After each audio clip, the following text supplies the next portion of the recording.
지금 여기 강사 소개가 좀 빠져 있습니다만은 제 여기에 있는데 제가 대학 교수라 그러니까 사람들이 그래요. 대학 교수가 뭐 안 돼? 뭐 안 돼? 그런 말을 하시거든요. 근데 제가 전직은 대학 교수가 아닙니다. 전직은 국내 최고의 기업이라고 했던 농우바이오가 지금 국내 기업으로 남았다가 농업으로 넘어갔습니다. 거기 제가 창립 멤버로 제가 있다가 연구원 출신입니다. 연구원 출신인데 제가 오랫동안 그 일을 하다가 보니까 돈을 조금밖에 안 줘요. 그래서 우리 집사람이 좀 부업을 좀 해보라고 그랬더니 가서 부업을 찾아가지고 오더라고요. 근데 그 부업을 찾아가지고 왔는데 그 부업이 뭔가 나도 알아봐야 될 거 아닙니까? 나 머리 좋은 사람의 연구원입니다. 가서 보니까 내가 하면 딱 정말 성공하게 생겼어요. 그래서 갑작스럽게 그걸 바꿨습니다. 제가 뭐 일본말도 가서 밥 먹고 살 만큼 일본말 하고요. 중국에서 5년 살다 나온 사람입니다. 중국의 새농종묘라는 그 회사도 제가 꾸며놓고 나왔습니다. 그러니까 제가 역량이 좀 있다고 봅니다. 제가 뭔가 하더라도 다 될 것 같은 그런 느낌이 있었어요. 그래서 우리 집사람이 부업을 찾아가지고 나왔는데 무엇을 찾았느냐? 피라미드. 다단계. 그거 능력 있는 분들 하세요. 능력 있는 분들은. 제가 2001년도에 제 통장에 월 1,000만 원씩 찍혔습니다. 월 1,000만 원 찍혔어요. 얼마나 오죠, 그죠? 정확히 피라미드가 3년을 제가 거치를 했습니다. 3년을. 열심히 하니까요. 그런데 2년이 딱 되고 보니까는 뭐냐면은 뒤를 한번 돌아다 봤어요. 나는 돈을 벌어. 나는 벌어요. 나 능력 있는 사람이에요. 그런데 나를 따라오는 사람들이 죽더라는 얘기죠. 그러면 어떻게 해야 돼? 그것은 내가 돈을 받는 것이 아니고 그 사람들이 피를 빠는 거나 마찬가지입니다. 도저히 안 되겠다 해가지고 이제 좀 모이라고 했더니 어떤 젊은 아줌마가 하는 얘기가 우리 신랑 알으면 큰일 나. 나는 맞아 죽어요. 빚이 얼마인데? 3천. 내가 그걸 다 갚아주지는 못하겠다. 내 하부 라인이기 때문에 1,000만 원 떼가지고 돈 있으면 갚고 안 갚으면 없으면 말하고 내가 줬어요. 누구 500만 원 딱 빚이 채우고 3년을 정확히 한 다음에 손익계산을 해보니까 플러스 마이너스 제로입니다. 나는 제로예요. 그럼 내 밑에 따로 사람 다 죽었다는 얘기죠. 그러니까 거기서 제가 강사까지 했었어요. 강사까지 했는데 도저히 안 되겠다. 그걸 알아보러 어디까지 갔느냐. 이거 한국 사람들 못 믿으니까 하와이에서 인터내셔널 포럼이 있었어요. 그 피라미드 그것에서 그것까지 듣고 이것까지 하면 되겠다 해서 당장 사표를 내고 나와가지고 정확히 3년을 했더라는 그런 얘기입니다. 그런데 3년 후에 정확히 딱 마치고 나니까 할 것이 없는 거예요. 내가 할 것이. 그래서 그때부터 다시 박사 공부를 했습니다. 박사 공부를 해서 지금 아이들을 제가 가르치고 있고요. 아이들을 가르치고 있고 제가 하고 있는 일이 주로 아이들을 가르치지만은 겸임 교수가 뭡니까? 정교수 아니에요. 비정규직 교수입니다. 이거 비정규직 교수 3시간짜리 4주를 한다고 치면은 돈을 얼마를 받느냐? 38만 원 받습니다. 38만 원 받아요. 3시간짜리 한 달 12시간 하게 되면 저는 비정규직 교수 가지고 제가 일하는 사람이 아닙니다. 제가 하는 것은 뭐냐면은 농사를 짓는 분들이 농사를 잘 지을 수 있도록 지도를 하는 거예요. 지도를. 여러분들이 변호사 사무실 가보셨을 겁니다. 그리고 병원도 가보셨을 겁니다. 간다고 치면은 나 그냥 조금 5분만 얘기할 때 시간 내달라고 시간 내줍니까? 안 내주죠. 그런데 사람들은 저한테 전화를 걸어와요. 전화를 걸어와가지고 멜론이 왜 그런디야? 멜론이 시들시들이요? 왜 그런디야? 앞도 지도 없이 멜론이 시든다는 얘기예요. 그러면 그것을 갖다 추측을 해줘야 됩니다. 왜 그럴까? 저 사람 땅이 어떤 땅인지 뭔가 판단해야죠. 여러분 병원에 가면 병원 의사 쉽습니다. 제가 지금 병원에 다니고 있어요. 병원에 갔더니 뭐라고 해요? 언제부터 지금 기침이 나왔어요? 닷새 전부터 기침 나왔어요. 노란 가래 나옵니까? 예, 조금 나옵니까? 기침 나옵니까? 조금 나옵니다. 그러면 그 사람들이 어떻게 처방을 하느냐? 기침 안 나오는 약, 가래 삭히는 약, 콧물 안 나오는 약 처방해 주면 된다는 얘기죠. 그런데 식물은 가서 보면은 아무 얘기를 안 해요. 아무 얘기를 안 합니다. 그러면은 그것을 보고 얘가 어디가 아프고 어떤 처방을 해서 이걸 낫게 해줘야 돼. 이것을 빨리빨리 판단을 해줘야 되는데 농가들이 하는 짓은 뭐냐면은 농학 박사라니까 대학 교수라니까 저거 얼마나 아는가 보자고 아무 소리를 안 해요. 아무 소리를 안 합니다. 거기다 시험을 봐줘야 돼요. 그 시험을 통과를 해줘야 됩니다. 그 시험을. 그 뭘 보고 통과해요? 진맥해서 모릅니다. 진맥해서 모르는데 제 이게 왕진 가방이에요. 이거. 왕진 가방인데 이것은 뭐냐? 이파리 온도를 재는 체온계입니다. 이파리 온도를 재는 거. 여러분이 병원에 가면은 벼랑박에 붙어있는 온도계 보고 당신 체온 몇 도입니까? 겁니까? 여기다 찔러봅니까? 이게 찔러보죠. 그렇다고 치면은 이걸 가지고 이파리 온도도 보고 또 마디 길이도 본다는 얘기죠. 마디 길이가 정확히 몇 센치 딱딱하게 균열하게 나가게 되는데 어느 마디가 한 마디가 짧다. 아, 이거 계산하죠. 일주일 전에 물 안 줬지? 찍습니다. 그러면 저 사람이 우리 하우스에서 일을 하지도 않았는데 보지도 않았는데 어떻게 저 사람이 저걸 보고 일주일 전에 물 안 주는 걸 기억을 하지? 그러고 그다음부터는 얘기가 나옵니다. 내가 오이밭에 들어가면 하는 것이 뭐냐면은 여러분 모르겠습니다. 여기 유기농으로 가실 분들은 대단히 죄송한 얘기다. 저 유기농 반대론자입니다. 나는 오이밭에 가면은 농약을 여러분 아시다시피 모를 겁니다만은 아침에 농약 치고 저녁 때 오이 땁니다. 따요. 그렇지 않으면은 오이를 재배할 수가 없어요. 그런다고 해서 그것을 가서 뭐 맛본다고 저기 닦다든지 씻어가지고 이렇게 하면 시간 없어 안 됩니다. 저는 오이밭에 들어가면 하는 것이 오이 넝쿨손 있죠? 손. 이걸 따가지고 질겅질겅 제가 씻고 다닙니다. 왜 씹을까요? 목이 타서? 배고파서? 왜 씹을까요? 유기농이라고 말하기 위해서. 아니요. 씹는 것은 뭐냐면은 진단하는 거예요. 진단. 씹어가지고 쓰다. 이거 물 부족. 싱겁다. 이건 물 많다. 적당하다. 이거 적당하다. 물이 적당하구나. 쓰다. 당신 물 안 줬구만. 싱겁다. 물이 너무 많아. 수분 측정이라든지 모든 것을 할 수 있는 기계가 이런 기계가 있어요. 이런 기계가 있습니다. 땅에다 꽂으면은 온도도 보고 수분도 보고 땅에 비료도 보고 이런 기계가 있습니다. 근데 이런 기계에 꽂아가지고 검사할 시간적 여유가 없어요. 가서 질겅질겅 씹어가지고 바로 알려줘야 돼요. 그렇게 해서 바로 찍어서 그 얘기를 해주게 되면은 그 다음부터는 술술술 자동으로 잘 얘기가 나옵니다.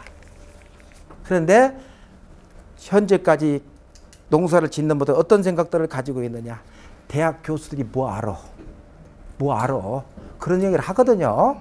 그렇기 때문에 처음에 가면 인상부터 빡 씁니다. 인상부터 쓰는 거예요. 금년 같은 경우도 고창군 성내면에 그게 귀농하신 분들이 상당히 40살 전후 귀농하신 분들이 많이 있습니다. 한번 갔어요. 보니까는 수박을 다는데 수박이 제 위치에 달려야 되는데 제 위치라는 얘기는 여러분 생소하시겠지만 수박은 마디마다 달리는 게 아니에요. 수박은 이파리 8장 나와서 과가 달리고 13장 나와서 과가 달리고 18장에 달리고 8, 13, 18, 23, 28, 33, 38 이런 식으로 5마디씩 걸려서 딱딱 달려줘야 되는데 수박을 다는 위치는 어디에 달느냐? 3번 과를 달아줘야 된다는 얘기예요. 그런데 이것을 2번 과에다가 붙였네. 그러면은 2번 과에다 붙이게 되면은 이것을 떼내지 않으면 나중에 박수박이라고 그래가지고 여러분들이 수박을 잘라봐도 속에 구멍이 뻥 뚫렸더라. 구멍이 뻥 뚫리니까 박수박이라고 했거든요. 이것은 시장에 나갔을 때 얼마를 받느냐. 다른 것 13,000원 받을 때 박수박은 3,000원밖에 못 받습니다. 여러분은 시장에 가서 박수박이 싸도 그거 사서 드세요. 그게 더 답니다. 그런데 이것을 2번 과에다 달려놨는데 13마리다 이거 다 따라. 그리고 저기다 달아라. 18마리 달아라. 인상을 빡 쓰는 거예요. 대학 교수가 나왔다고 그러니까. 그 사람을 제가 가을까지 지도를 해가지고 했는데 그 사람도 멜론 재배를 했어요. 멜론 재배를 했는데 수박을 재배했을 때 가을에 얼마를 받냐. 한 동에 수박 한 동이라는 게 200평을 얘기해요. 여러분 지금 할 얘기가 굉장히 많아요. 뭐 강의료 많이 안 준대요. 아까 막 얘기하더라고요. 뭐 강의료 조금밖에 안 주고 빨리 끝내라고 할지 모르는데 예? 저는 뭐 내가 지금까지 얘기를 해도 관계는 없어요. 말도 빠르지만 할 얘기가 많습니다. 그런데 멜론 재배를 해가지고 수박을 200평이 비닐하우스 한 동이 200평이에요. 6.6m 곱하기 100m입니다. 길이가. 200평에서 수박이 30 내지 50만 원 받았는데 이 사람 얼마 받았냐? 400만 원 받았어요. 400만 원. 이거 가졌습니다. 여러분 제일로 열심히 강의 드시면 이거 하나 드리려고 그래요. 이건 내가 재배한 겁니다. 당도 15브릭스 보장합니다. 15브릭스. 15브릭스라는 얘기를 표현하기 그렇습니다만은 여러분이 수박을 제일로 단 걸 먹었을 때 12브릭스입니다.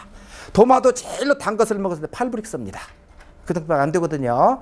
예, 그렇게 되는데 이걸 재배를 해가지고 400만 원을 벌게 해줬더니 그 다음부터는 조그만 일까지 저한테 전부 물어보는 거예요.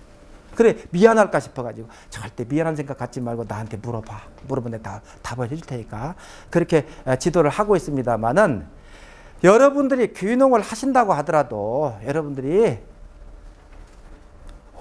그냥 직장 다니시는 분들 책상 밖으로 빼놓으면 밖에서 앉아있고 운동장 빼놓으면 앉아있으세요. 여러분들이 왜 잘 나가던 직장을 때리 집어치고 3년간 피라미드다가 이제 거지 다 돼가지고 그때 생각하면 지금도 아찔합니다. 아찔하거든요. 그런데 직장 생활이 가장 안정적인 것이라 볼 수가 있는데 자 한번 여러분들 한번 퀴즈를 한번 해보십시다. 지금 우리 딸이 계약직으로 다니고 있는데 130만 원 받아요. 걔는 중국에서 5년간 초등학교 다니기 때문에 반중국년입니다. 그리고 자 직장 생활하는 거. 그 다음에 두 번째 일에서 숫자를 세는 대로 내가 드려. 돈을 지금부터 셉니다. 주 5일 근무로 하루 8시간에서 에어컨 틀어주고 난방 다 해줍니다. 지금부터 세기 시작해. 하나, 둘, 셋, 넷, 다섯. 여기서 100만 원 셌다. 100만까지 셌다? 100만 원 드려. 1000만 원 셌다. 1000만 원 드려. 1억 셌다. 1억을 내가 드려. 그 방법. 직장 생활을 하는 방법. 그 다음에 1억을 세는 방법. 세 번째, 자영업하는 방법. 네 번째, 농사를 짓는 방법. 넷 중에서 가장 빠른 것이 어떤 것일까? 1억을 세면 1억, 한 번에 1억 하지 말고, 일보다 실한 말이에요. 1억 하지 말고, 어떤 것이 제일로 빠르겠습니까? 1억까지, 거기서 1억까지 세는데 시간이 얼마나 걸리겠어요? 한번 여러분 상상 한번 해보세요. 1억까지 세는 시간이 얼마나 걸릴까? 얼마나 걸릴까? 그냥 한번 던져보세요. 네? 던져보세요. 얼마나? 에? 1년? 조금 더 쓰시지. 더 쓰시지. 조금 더 써요. 하나, 둘은 빠르지만은 3,454만 2,326원이면 일주일에 2개밖에 못 써요. 그러죠? 7.2년 걸립니다. 그거 여러분 모르시죠? 이거 아마 나올 것으로 지금 그러는데 그게 걸린다는 얘기죠. 봉급쟁이 130만 원 받아가지고 우리 딸이 된장녀입니다. 뭐? 나비똥, 누에똥? 무슨 똥? 무슨 똥이요? 아, 그런가? 나 몰라. 나비똥인가 누에똥인가 그거 들고 다니고 130만 원 받아가지고 언제는 추석날 아빠 저쪽에 그 파주 아울렛을 한번 갑시다. 그래 가자. 내리자마자 튀더라고. 튀어가지고는 어디가 줄을 서대. 근데 거기는 누에똥, 나비똥 파는 데인데 거기는 그거 딱 죽게 들으면 다른 사람 만지지도 못한다며. 에? 그런 거 뭐 니돈 가지고 사겠지. 그랬더니 50%만 보조를 해주시면 대단히 감사하겠습니다. 70만 원 보조해 주랴. 어? 130만 원짜리가 140만 원짜리 나비똥, 누에똥 들고 다닌단 말이에요. 봉급쟁이 사실 봉급쟁이 해가지고 1억 번다는 건 상당히 어려운 그런 상황을 알고 있습니다. 하지만은 어느 정도 궤도에 올렸다고 치면은 봉급쟁이가 쉽습니다.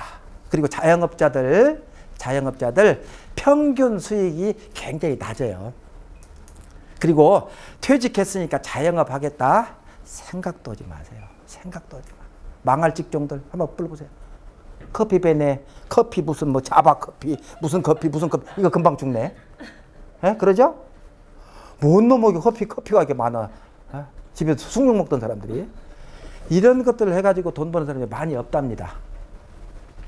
그렇게 하고 농사 짓는 것은 여러분들이 저는 그렇게 얘기합니다. 어떤 분들이 농사나 짓자라고 한다고 치면 농사나라고 하지 마십시오.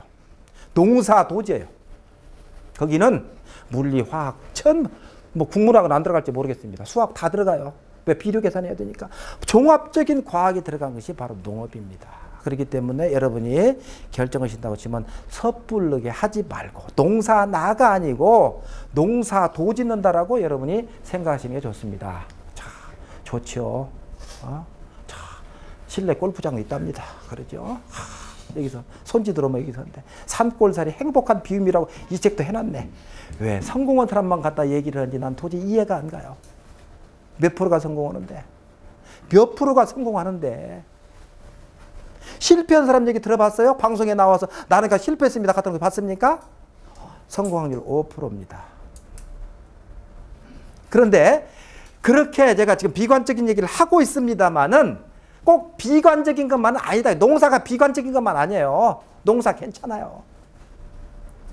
쭉 나중에 작물이라든가 이런 걸 보고 계산을 한번 해보도록 하겠습니다만은 농사에 이런 것들 꿈꾸지 마세요. 이 잔디밭 그냥 될 줄 압니까?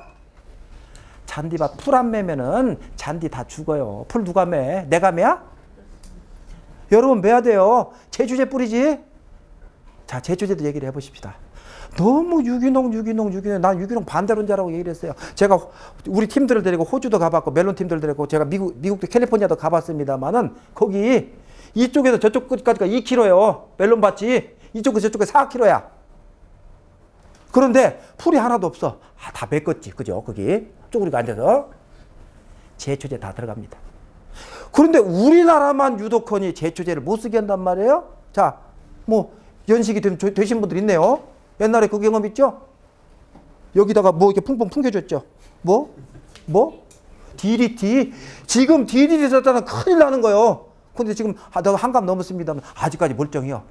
아직까지 멀쩡합니다. 너무나 유기농 것은 이제 방송에는 절대 내지 마세요. 쌀 관세가 얼마 붙인다고요? 쌀 관세 얼마 붙인다고 그랬어요? 513%입니다. 그러죠? 그러면은 관세를 부를 때 미국 쌀은 관세가 200 몇 프로야. 중국 쌀은 300 몇 프로야. 그러죠? 만약 그렇게 해가지고 중국도 차별해봐. 당장 핸드폰 안 가져가네, 뭐 컴퓨터 안 가져가네, 자동차 안 가져가네, 당장 닫아버릴 거예요. 안 올라갈 수가 없어요. 안 올라갈 수가 없단 말이에요. 그러면은 지금 쌀 생산을 많이, 우리가 식량 자급률이 23%밖에 안 되는데 23%밖에 안 돼요. 식량 자급이 안 된다고 칠 때 어떻게 합니까? 우리 굶어 죽어야 돼요. 그런데 유기농 해가지고 우리가 식량 자급, 현재 24%의 식량 자급을 어떻게 하라는 얘기입니까? 수입하면 된다고요? 수입. 지금은 밀가루 들여려고 치면 돈 먼저 갖다 찔러줘야 돌아요. 밀가루 가지고 우리 세뇌시킨 거예요. 미국 사람들이. 공짜로 나왔어요. 그거. 공짜로 나오던 겁니다. 이거 자갈 갖다 부어주면 밀가루 주던 그런 시절이 있었어요. 근데 지금은 입맛이 바뀌어가지고 빵 안 먹으면 안 되고 라면 안 먹으면 안 되고 그런 실정이 됐기 때문에 밀가루 수입, 밀가루 우리나라 생산량이 얼마인 줄 아십니까? 1%가 안 돼요. 옥수수 생산량 얼마인 줄 아십니까? 1%가 안 돼요. 그거 생산 안 되는데 수입 안 해오면 안 되고 아이들은 그걸 먹으려고 그러는데 관세 그 사람들이 굉장히 우리도 513%니까 이게 1000% 내라고 치면 내야지. 그러니까 우리가 식량 위기 속에 살기 때문에 여러분들이 만약 귀농을 하신다고 치면 하실 것이 뭐냐면은 우리 농촌에 있는 분들이 죄송합니다만은 기술은 있는데 지혜가 부족해요. 지혜가 부족한 사람들을 끌고 나갈 수 있는 그런 목적으로 여러분들이 귀농 귀촌하시기를 원하는 것이지. 여러분들이 체력적으로 못 따라갑니다. 그리고 남자분들이 더 많으시네. 혼자 가실 거요? 부인 데리고 가실 거요? 여자분들 오신 건 좋습니다. 혼자 가실 거예요? 부인 데리고 가실 거요? 요새는 여자들이 하도 세가지고 나도 내 수입이 전체 우리 마누라 통장으로 다 가고 카드 긁으면 딸랑 우리 마누라 딸랑 그럽니다. 내 호주머니에서는 23,000원 밖에 없어요. 나. 그러기 때문에 여자분들 집에다 모셔놓고 남자만 가서 이런다 절대 하지 마십시오. 서 있는 일꾼이, 서 있는 주인이 엽열목을 한다고 그랬어요. 서 있는 주인이 이게 서 있더라도 엽열목을 한다고 그랬어요. 그렇기 때문에 만약에 하신다고 치면은 부인들의 동의와 부인들이 같이 동행하는 그런 것으로 해가지고 가서 여러분들이 지혜가 있기 때문에 그 지혜를 가지고 조금만 노력한다고 치면은 어느 정도 재배계에서 향상이 될 것이라는 얘기죠. 향상된 이것을 가지고 농업, 농촌을 이끌 수 있는 그런 인재 양성하기 위해서 여러분들을 가시라는 얘기지. 거기 가서 여러분들이 뼈 빠지게 일한다?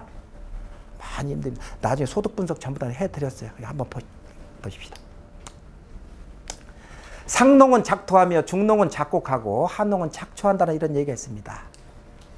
그러면 상농은 작토한다. 작토한다는 얘기는 뭐냐면은 땅을 만들고 중농은 곡식을 만들고 하농은 풀을 만든다 하는 이런 얘기가 있습니다. 땅이 기본이 돼줘야 돼요. 그런데 여러분들이 귀농지를 아까도 설명을 했습니다만 우리 시군으로 오십시오. 어떤 지원이 있습니다. 어떤 지원이 있습니다. 그런 얘기를 하고 있겠죠. 그런데 그것만 바라보고 가서는 절대로 안 되고 얼마 가지고 내려가실 거예요? 얼마나 가지고 내려가실 거예요? 얼마나 가지고 내려가실 겁니까? 1억. 부족해.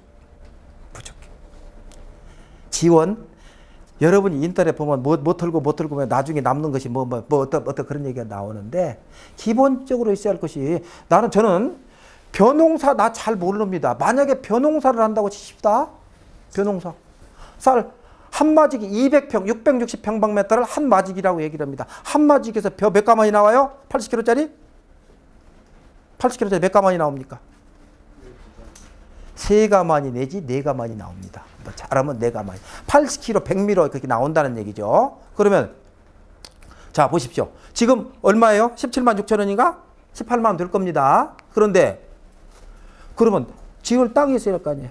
벼농사 지을 땅이 있어야 할 거 아니에요. 그렇죠? 벼농사 짓는 땅에 한 마지기에 얼마를 줘야 되냐. 쌀 한 가마니 여러분 줘야 돼요. 거기다가 쌀 한 가마니 줘야 돼요. 그죠? 임대료로. 그 다음에 요새는 편해졌어요. 나 여기 농사 질래 그러면 와가지고 모를 키우다가 다 심고 나중에 비어서 탁 털어가지 줘. 그게 얼마? 한 마지기 19만 원입니다. 19만 원. 19만 원 주면은 19만 원을 주면은 자기들이 쌀 못 키우다가 다 심어서 농약은 내가 쳐야 돼. 심어서 싹 비어서 알곡 떨어뜨려 준단 말이에요. 이것이 19만 원이요. 그럼 한 가마니 또 도망갔네? 그렇죠? 한 가마니 또 도망갔어요. 3가마니라고 농사를 잘하면 3가마니라고 칠 때 그러면 농약값은 별로 안 들어갑니다. 제초제 3번 해야 되고 도열병약 좀 해야 되고 물바구미 좀 해야 되고 한 5번 정도 농약을 한다면 하면 돼요. 그 돈은 많이 안 들어갑니다. 농약 내가 쳐야 돼. 인부 살 거요? 저쪽에 용역 가서? 용역 10만 원 줘야 돼. 그렇죠? 10만 원 줘야 돼요, 그거. 그러면 10만 원 주고 나면 지금 그러면 아까 쌀 3가마인데 17만 원, 19만 원에 지금 남은 것이 17만 원 남은 10만 원 주는데 7만 원 남네? 그렇죠? 벼농사 해가지고는 여러분들이 많이 한다고 치면 모릅니다. 여러분들이 기계화를 해가지고 한 300마지기 정도 한다고 치면은 그건 가능하겠지만은 여러분이 조금 한 10마지기 할래? 이거 해가지고는 여러분들이 생산이 없어요. 그러면 여러분이 해야 될 것이 뭐냐? 시설 원예로 다 바꿔줘야 되는데 문제는 뭐냐? 벼농사가 지금 수입 자유화가 되는데 벼농사가 점차 줄어갈 거 아닙니까? 줄어가면 뭐냐? 전부 다 하우스 파이프 꽂는다는 얘기예요. 하우스 파이프 꽂으면 그것도 뭐합니까? 오이, 수박, 참외, 호박, 고추가지, 토마토 이거 재배하겠지. 그렇죠? 그럼 가격은 떨어지겠죠. 생산량이 많으니까 지금 배추값이 지금 금년에 폭락을 합니다. 4.5%가 많이 들어갔습니다. 무는 3.몇%가 좀 덜 들어갔습니다. 식물이라는 것은 이 농산품이라도 5%만 많으면 가격이 폭락을 하고 5%만 부족하면 가격이 폭등하는 것이 농산물이에요.